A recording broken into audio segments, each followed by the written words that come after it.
This is Kate at the Library of Whispers, and this is Chapter 9 of Dracula by Bram Stoker. Let's begin. Letter Mina Harker to Lucy Westenra, Budapest, 24th of August. My dearest Lucy, I know you will be anxious to hear all that has happened since we parted at the railway station at Whitby. Well, my dear, I got to Hull all right and caught the boat to Hamburg, and then the train on here. I feel that I can hardly recall anything of the journey, except that I knew I was coming to Jonathan, and that as I should have to do some nursing, I had better get all the sleep I could. I found my dear one, oh, so thin and pale and weak-looking. All the resolution has gone out of his dear eyes, and that quiet dignity which I told you was in his face has vanished. He is only a wreck of himself, and he does not remember anything that has happened to him for a long time past. At least he wants me to believe so, and I shall never ask. He has had some terrible shock, and I fear it might tax his poor brain if he were to try to recall it. Sister Agatha, who is a good creature and a born nurse, tells me that he wanted her to tell me what they were, but she would only cross herself and say she would never tell, that the ravings of the sick were the secrets of God, and that if a nurse through her vocation should hear them, she should respect her trust. She is a sweet, good soul, and the next day, when she saw I was troubled, she opened up the subject my poor dear raved about, added, I can tell you this much, my dear, that it was not about anything which he has done wrong himself, and you as his wife-to-be have no cause to be concerned. He has not forgotten you or what he owes to you. His fear was of great and terrible things which no mortal can treat of. I do believe the dear soul thought I might be jealous, lest my poor dear should have fallen in love with any other girl. The idea of my being jealous about Jonathan, and yet, my dear, let me whisper, I felt a thrill of joy through me when I knew that no other woman was a cause for trouble. I am now sitting by his bedside, where I can see his face while he sleeps. He is waking. When he woke, he asked me for his coat, as he wanted to get something from the pocket. I asked Sister Agatha, and she brought all his things. I saw amongst them was his notebook, and was going to ask him to let me look at it, for I knew that I might find some clue to his trouble, but I suppose he must have seen my wish in my eyes, for he sent me over to the window, saying he wanted to be quite alone for a moment. Then he called me back, and he said to me very solemnly, Wilhelmina. I knew then that he was in deadly earnest, for he has never called me by that name since he asked me to marry him. You know, dear, my ideas of the trust between husband and wife. There should be no secret, no concealment. I have had a great shock, and when I try to think of what it is, I feel my head spin round, and I do not know if it was real of the dreaming of a madman. You know I had brain fever, and that is to be mad. The secret is here, and I do not want to know it. I want to take up my life here with our marriage. For, my dear, we had decided to be married married as soon as the formalities are complete. Are you willing, Wilhelmina, to share my ignorance? Here is the book. Take it and keep it. Read it if you will, but never let me know unless, indeed, some solemn duty should come upon me to go back to the bitter hours, asleep or awake, sane or mad, recorded here. He fell back exhausted, and I put the book under his pillow and kissed him. I have asked Sister Agatha to beg the Superior to let our wedding be this afternoon, and am waiting her reply.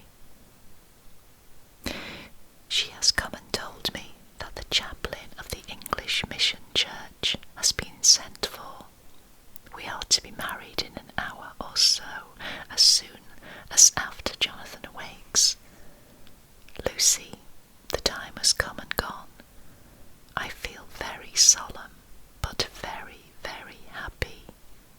Jonathan woke a little after the hour, and all was ready, and he sat up in bed, propped up with pillows. He answered his "I will" firmly and strong. I could hardly speak. My heart was so full that even those words seemed to choke me. The dear sisters were so kind. Please God, I shall never, never forget them, nor the grave and sweet responsibilities I have taken upon me. I must tell you of my wedding present. When the chaplain and the sisters had left me alone with my husband, oh, Lucy, it is the first time I have written the words "my husband."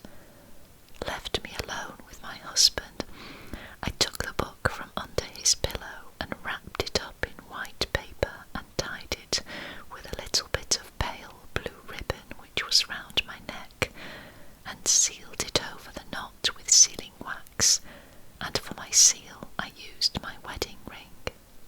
Then I kissed it and showed it to my husband, and told him that I would keep it so, and then it would be an outward and visible sign for us all our lives that we trusted each other, that I would never open it unless it were for his own dear sake, or for the sake of some stern duty. Then he took my hand in his, and, oh, Lucy, it was the first time he took his wife's hand and said that it was the dearest thing in all the wide world, and that he would go through all the past again to win it, if need be.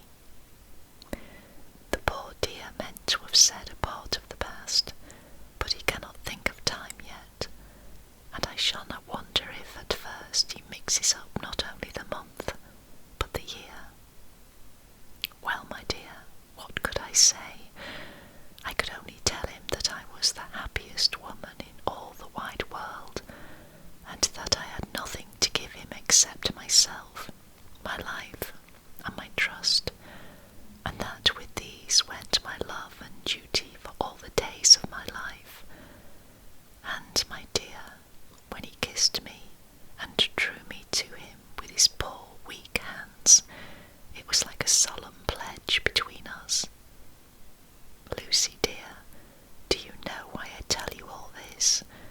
It is not only because it is all sweet to me, but because you have been and are very dear to me. It was my privilege to be your friend and guide when you came from the schoolroom to prepare for the world of life. I want you to see now, and with the eyes of a very happy wife, whither duty has led me, so that in your own married life you too may be all happy as I am.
wishes, and may you soon be in your own home with your husband.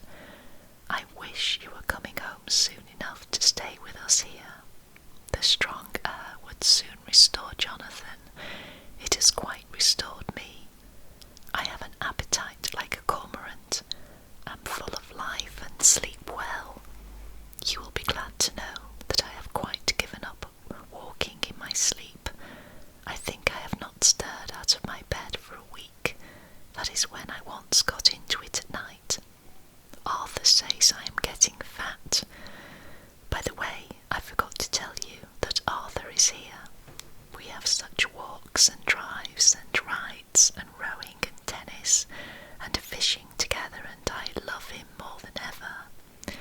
He tells me that he loves me more, but I doubt that, for at first he told me that he couldn't love me more than he did then. But this is nonsense. There he is calling to me. So, no more just at present, from your loving Lucy. P.S. Mother sends her love. She seems better, poor dear. P.P.S. We are to be married on the 28th of September. Dr. Seward's Diary, 20th of August. The case of Renfield grows even more interesting. He has now so far quieted that there are spells of cessation from his passion. For the first week after his attack, he was perpetually violent. Then one night, just as the moon rose, he grew quiet and kept murmuring to himself, "Now I can wait, now I can wait." The attendant came to tell me, so I ran down at once to have a look at him. He was still in his strait waistcoat in the padded room, but the suffused look had gone from his face, and his eyes had something of their old pleading, I might almost say cringing softness. I was satisfied with his present condition and directed him to be relieved. The attendants hesitated, but finally carried out my wishes without protest. It was a strange thing that the patient had humour enough to see their distrust, for coming close to me, he said in a whisper, all the while looking furtively at them, "They think I could hurt you. Fancy me hurting you. The fools." It was soothing somehow to the feelings to find myself disassociated even in the mind of this poor madman from the others, but all the same I do not follow his thought. Am I to take it that I have anything in common with him, so that we are, as it were, to stand together? Or has he to gain from me some good so stupendous that my well-being is needful to him? I must find out later on. Tonight he will not speak. Even the offer of a kitten or even a full-grown cat will not tempt him. He will only say, "I don't take any stock in cats. I have more to think of now, and I can wait. I can wait."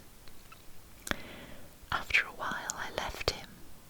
The attendant tells me that he was quiet until just before dawn, and that then he began to get uneasy, and at length violent, until at last he fell into a paroxysm which exhausted him, so that he swooned into a sort of coma. 3 nights has the same thing happened, violent all day, then quiet from moonrise to sunrise. I wish I could get some clue to the cause. It would almost seem as if there were some influence which came and went. Happy thought. We shall tonight play sane wits against mad ones. He escaped before without our help. Tonight he shall escape with it. We shall give him a chance, and have the men ready to follow in case they are required. 23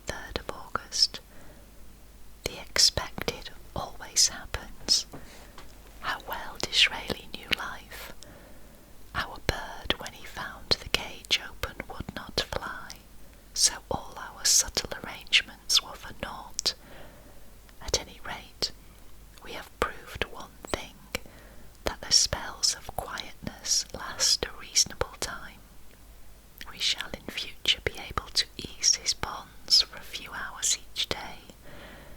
I have given orders to the night attendant merely to shut him in the padded room when once he is quiet until the hour before sunrise.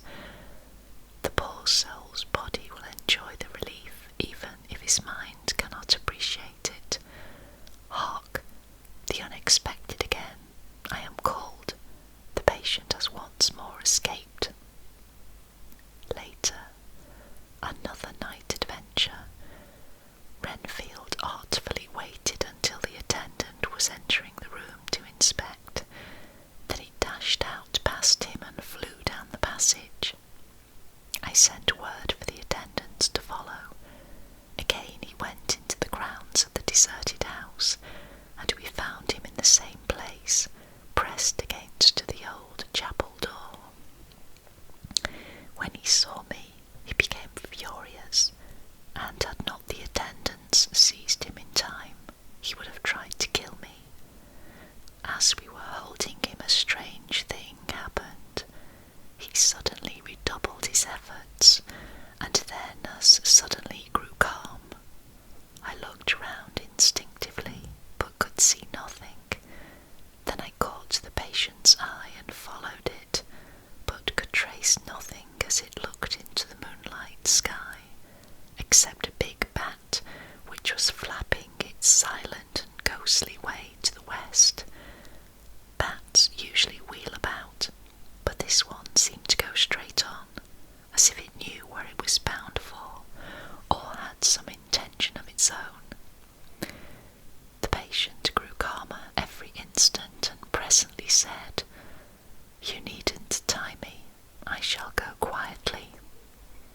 Without trouble, we came back to the house. I feel there is something ominous in his calm, and shall not forget this night. Lucy Westenra's Diary, Hillingham, 24th of August. I must imitate Mina and keep writing things down. Then we can have long talks when we do meet. I wonder when it will be. I wish you were with me again, for I feel so unhappy. Last night I seemed to be dreaming again just as I was at Whitby. Perhaps it is the change of air or getting home again. It is all dark and horrid to me, for I can remember nothing. But I am full of vague fear, and I feel so weak and worn out. When Arthur came to lunch, he looked quite grieved when he saw me, and I hadn't the spirit to try to be cheerful. I wonder if I could sleep in Mother's room tonight. I shall make an excuse to try. 25th of August. Another bad night. Mother did not seem to take to my proposal. She seems not too well herself, and doubtless she fears to worry me. I tried to keep awake, and succeeded for a while, but when the clock struck 12 it waked me from a doze, so I must have been falling asleep. There was a sort of scratching or flapping at the window, but I did not mind it. As I remember no more, I suppose I must have fallen asleep. More bad dreams. I wish I could remember them. This morning I am horribly weak. My face is ghastly pale and my throat pains me. It must be something wrong with my lungs, for I don't seem to be getting air enough. I shall try to cheer up when Arthur comes, or else I know he will be miserable to see me so. Letter, Arthur, to Dr. Seward, Albemarle Hotel, the 31st of August. My dear Jack, I want you to do me a favour. Lucy is ill. That is, she has no special disease, but she looks awful and is getting worse every day. I have asked her if there is any cause. I not dare to ask her mother, for to disturb the poor lady's mind about her daughter in her present state of health would be fatal. Mrs. Westenra has confided to me that her doom is spoken, disease of the heart, though poor Lucy does not know it yet. I am sure that there is something preying on my dear girl's mind. I am almost distracted when I think of her. To look at her gives me a pang. I told her I should ask you to see her, and though she demurred at first, I know why. Old fellow, she finally consented. It will be a painful task for you, I know, old friend, but it is for her sake, and I must not hesitate to ask, or you to act. You are to come to lunch at Hillingham tomorrow, 2 o'clock, so as not to arouse any suspicion in Mrs. Westenra, and after lunch Lucy will take an opportunity of being alone with you. I am filled with anxiety, and want to consult with you alone as soon as I can after you have seen her. Do not fail. Arthur. Telegram. Arthur Homewood to Seaward, 1st of September. Am summoned to see my father, who is worse. Am writing. Write me fully by tonight's post to ring. Wire me if necessary. Letter from Dr. Seward to Arthur Homewood, 2nd of September. My dear old fellow, with regard to Miss Westenra's health, I hasten to let you know at once that in my opinion there is not any functional disturbance or any malady that I know of. At the same time, I am not by any means satisfied with her appearance. She is woefully different from what she was when I saw her last. Of course, you must bear in mind that I did not have full opportunity of examination, such as I should wish. Our very friendship makes a little difficulty, which not even medical science or custom can bridge over. I had better tell you exactly what happened, leaving you to draw in a measure your own conclusions. I shall then say what I have done and propose doing. I found Miss Westenra in seemingly gay spirits. Her mother was present, and in a few seconds I made up my mind that she was trying all she knew to mislead her mother and prevent her from being anxious. I have no doubt she guesses, if she does not know, what need of caution there is. We lunched alone, and as we all exerted ourselves to be cheerful, we got us some kind of reward for our labours, some real cheerfulness amongst us. Then Mrs. Westenra went to lie down, and Lucy was left with me. We went into her boudoir, and till we got there, her gaiety remained, for the servants were coming and going. As soon as the door was closed, however, the mask fell from her face, and she sank down into a chair with a great sigh, and hid her eyes with her hand. When I saw that her high spirits had failed, I at once took advantage of her reaction to make a diagnosis. She said to me very sweetly, "I cannot tell you how I loathe talking about myself." I reminded her that a doctor's confidence was sacred, but that you were grievously anxious about her. She caught on to my meaning at once, and settled that matter in a word. "Tell Arthur everything you choose. I do not care for myself, but for him, so I am quite free."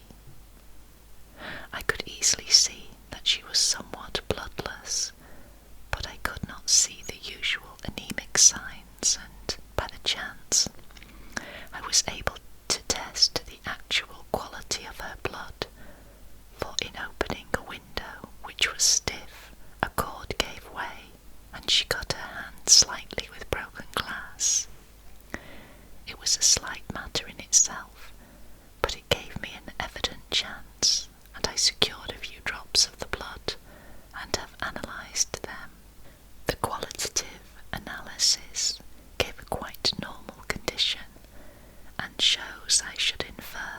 itself a vigorous state of health. In other physical matters, I was quite satisfied that there is no need for anxiety, but as there must be a cause somewhere, I have come to the conclusion that it must be something mental. She complains of difficulty breathing satisfactorily at times, and of heavy lethargic sleep with dreams that frighten her, but regarding which she can remember nothing.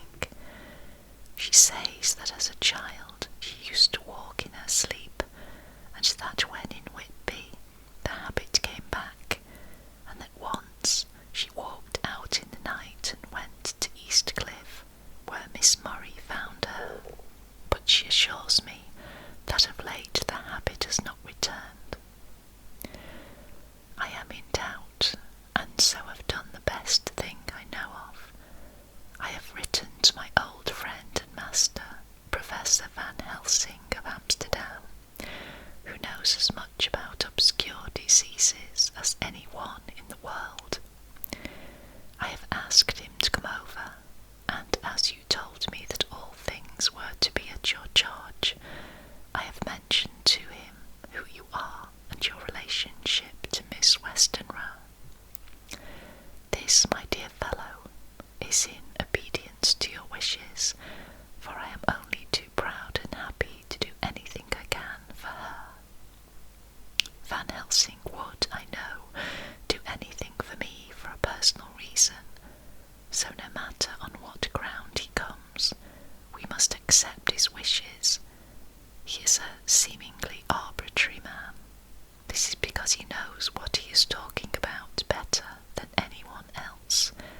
He is a philosopher and a metaphysician, and one of the most advanced scientists of his day, and he has, I believe, an absolutely open mind.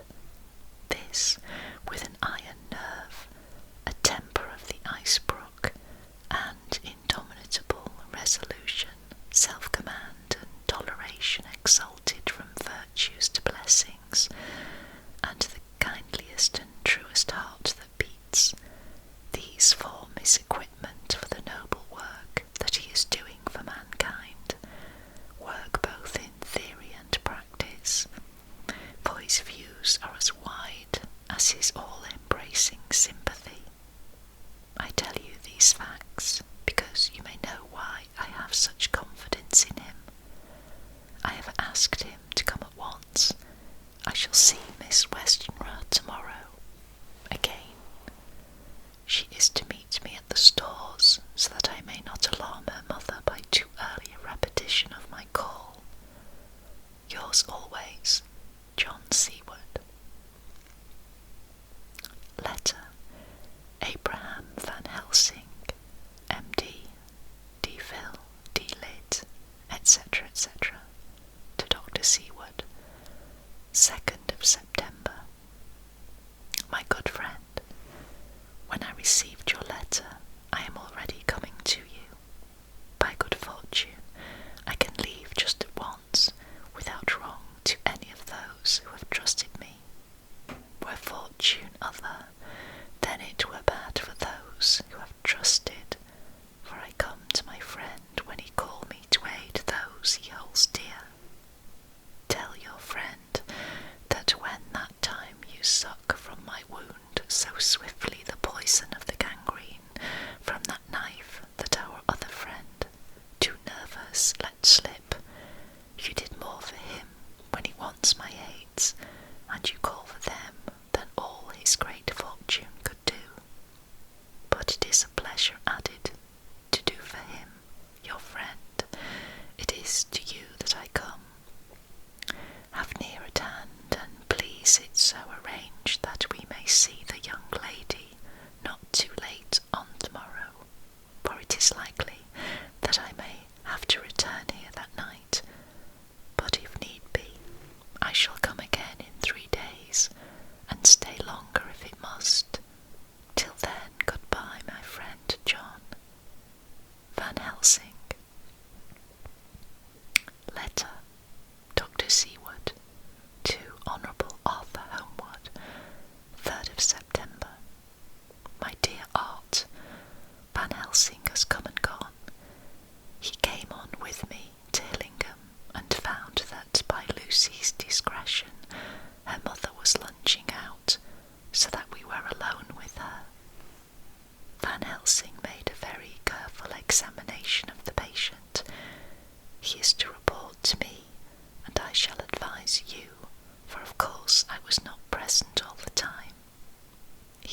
I fear, much concerned, but says he must think.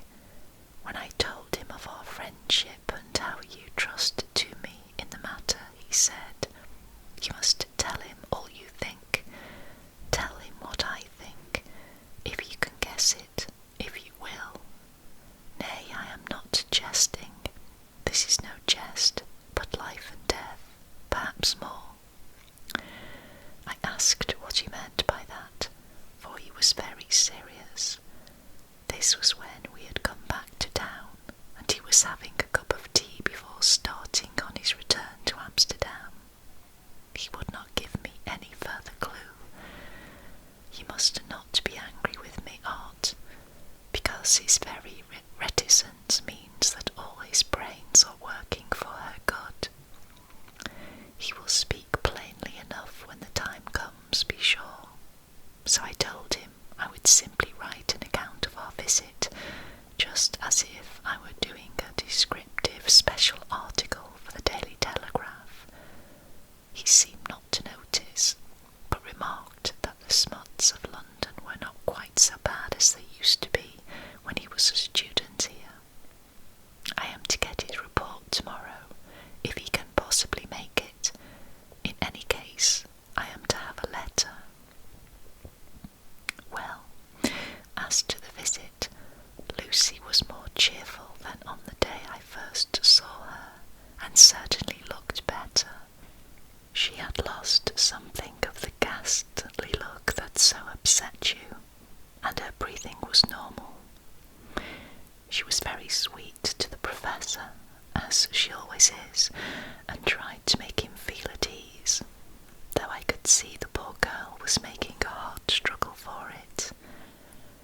I believe Van Helsing saw it too, for I saw the quick look under his bushy brows that I knew of old. Then he began to chat of all things except ourselves, and diseases, and with such an infinite geniality that I could see poor Lucy's pretence of animation merge into reality. Then, without any seeming change, he brought the conversation gently round to his visit, and suavely said, "My dear young miss, I have the so great pleasure because you are so much beloved. That is much, my dear, even were there that which I do not see. They told me you were down in the spirit, and that you were of a ghastly pale. To them I say, poof," and he snapped his fingers at me and went on, "but you and I shall show them how wrong they are. How can he?" And he pointed at me with the same look and gesture as that with which he pointed me out in his class, on or rather after a particular occasion which he never fails to remind me of. "Know anything of a young lady's? He has his mad men to play with, and to bring them back to happiness, and to those that love them. It is much to do, and oh, but there are rewards in that we can bestow such happiness. But the young ladies, he has no wife nor daughter, and the young do not tell themselves to the young, but to the old like me, who have known so many sorrows and the causes of them. So, my dear, we will send him away to smoke the cigarette in the garden, whilst you and I have little talk all to ourselves." I took the hint and strolled about, and presently the Professor came to the window and called me in. He looked grave, but said, "I have made careful examination, but there is no functional cause. With you I agree that there has been much blood lost. It has been, but it is not. But the conditions of her are in no way anemic. I have asked her to send me her maid, that I may ask just one or two questions, that so I may not chance to miss nothing. will say, and yet there is cause. There is always cause for everything. I must go back home and think. You must send me the telegram every day, and if there be cause, I shall come again. The disease, for not to be well is a disease, interests me, and the sweet young dear, she interests me too. She charm me, and for her, if not for you or disease, I come. As I tell you, he would not say a word more, even when we were alone, and so now art, you know all I know. I shall keep stern watch. I trust your poor father is rallying. It must be a terrible thing to you, my dear old fellow, to be placed in such a position between two people who are both so dear to you. I know your idea of duty to your father, and you are right to stick to it, but if need be, I shall send you word to come at once to Lucy, so do not be over anxious unless you hear from me. Dr. Seward's Diary, 4th of September. Zoophagus patient still keeps up our interest in him. He had only one outburst, and that was yesterday at an unusual time. Just before the stroke of noon, he began to grow restless. The attendant knew the symptoms, and at once summoned aid. Fortunately, the men came at a run, and were just in time, for at the stroke of noon he became so violent that it took all their strength to hold him. In about 5 minutes, however, he began to get more quiet, and finally sank into a sort of melancholy, in which state he has remained up to now. The attendant tells me that his screams, whilst in the paroxysm, were really appalling. I found my hands full when I got in, attending to some of the other patients who were frightened by him. Indeed, I couldn't quite understand the effect, for the sounds disturbed even me, though I was some distance away. It is now after the dinner hour of the asylum, and as yet my patient sits in a corner brooding, with a dull, sullen, woe-begone look in his face, which seems rather to indicate than to show something directly. I cannot quite understand it. Later. Another change in my patient. At 5 o'clock I looked in on him and found him seemingly as happy and contented as he used to be. He was catching flies and eating them, and was keeping note of his capture by making nail marks on the edge of the door between the ridges of padding. When he saw me, he came over and apologised for his bad conduct, and asked me in a very humble, cringing way to be led back to his own room and to have his notebook again. I thought it well to humour him, so he is back in his room with the window open. He has the sugar of his tea spread out on the window-sill, and is reaping quite a harvest of flies. He is not now eating them, but putting them into a box as of old, and is already examining the corners of his room to find a spider.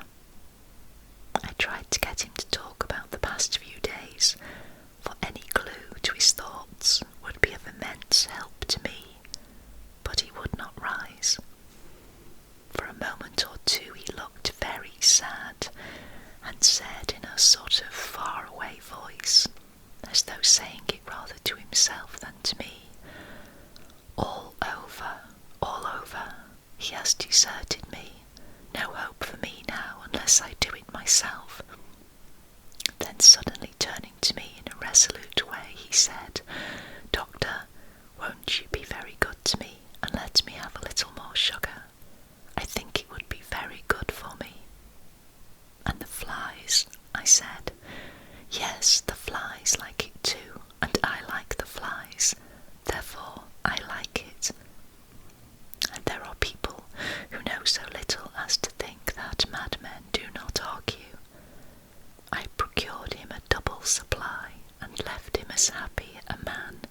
as I suppose any in the world. I wish I could fathom his mind. Midnight. Another change in him.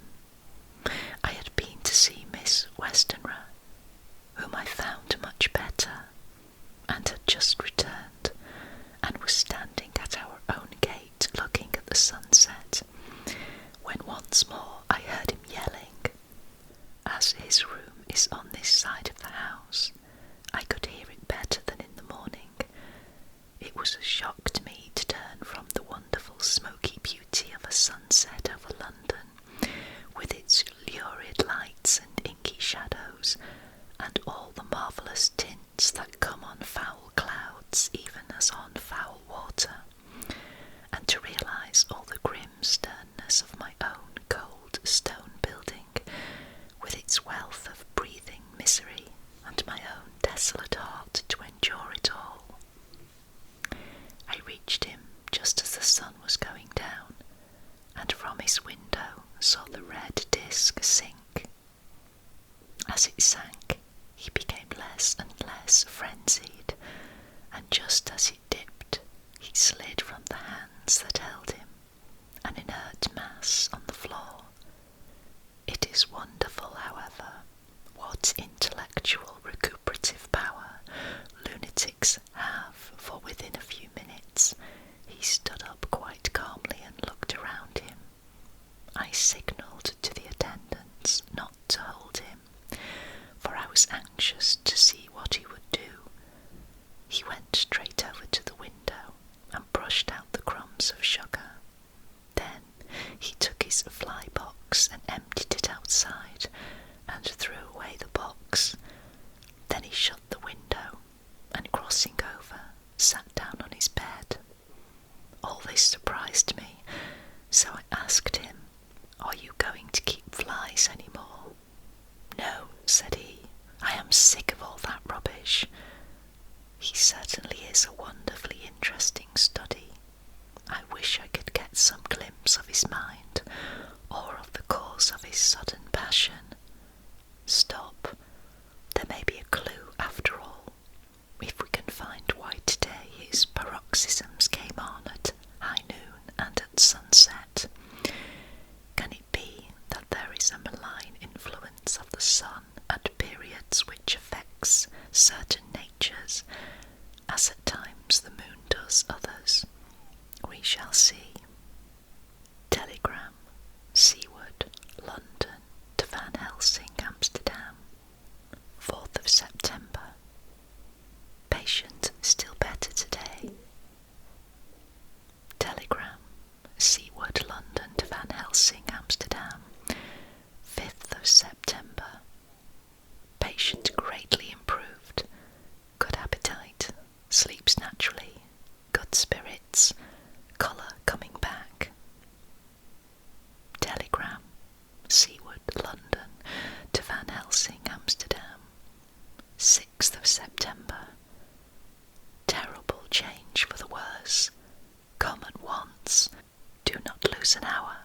I hold of a telegram to Homewood till I've seen